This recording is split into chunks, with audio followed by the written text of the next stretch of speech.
రోజున one headlines RC69 సెట్లో క్లింకారా సందడి.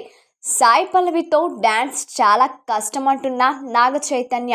బ్రహ్మి థియేటర్లలో చూసిన ఆఖరి సినిమా అన్నమయ్య. విశ్వంబర సినిమా అదిరిపోతుంది అంటున్న టాలీవుడ్ డైరెక్టర్ వశిష్ఠ. ఈ నెల 18న ఓటీటీలోనికి మహేష్ ముఫాసా. మహేష్ పవన్ పై నిర్మాత సంచలన కామెంట్స్. హరిహర వీరమల్లు ఆఖరి షెడ్యూల్ ప్రారంభం. నెట్ఫ్లిక్స్లోనూ పుష్ప 2 హవా. మంగళవారంకు సీక్వెల్ సిద్ధం. ఎన్టీఆర్ సినిమాలో కన్నడ బ్యూటీ ప్రముఖ సీనియర్ నటి పుష్పలత కన్నుమూత. ఎస్ఎస్ఎంవి 29లో ప్రియాంక చోప్రా హీరోయిన్ కాదా విలనా? హీరో వేణుపై కేసు నమోదు. నాగ చైతన్య రెండో పెళ్లిపై సమంత క్లారిటీ. హీరోయిన్ నోరా ఫతేహి మృతి అంటూ వదంతలు క్లారిటీ.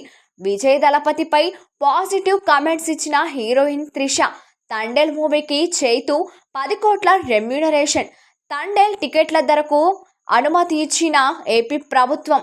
ఈ నెల 7న తండేల్ థియేటర్లలో. తండేల్ మూవీపై నమ్మకంతో ఉన్న అల్లు అరవింద్ రిస్క్. ఓటీటీలోనికి ఆకట్టుకుంటున్న కొత్త సినిమా. ఓటీటీలోనికి Oscar nominated movie Anuja short film. అలవైకుంఠపురంలో తమిళ మూవీ అన్న పూజా హెగ్డే. నెటిజన్ల ఫైర్. జూనియర్ ఎన్టీఆర్ ఫ్యాన్స్ కు గుడ్ న్యూస్.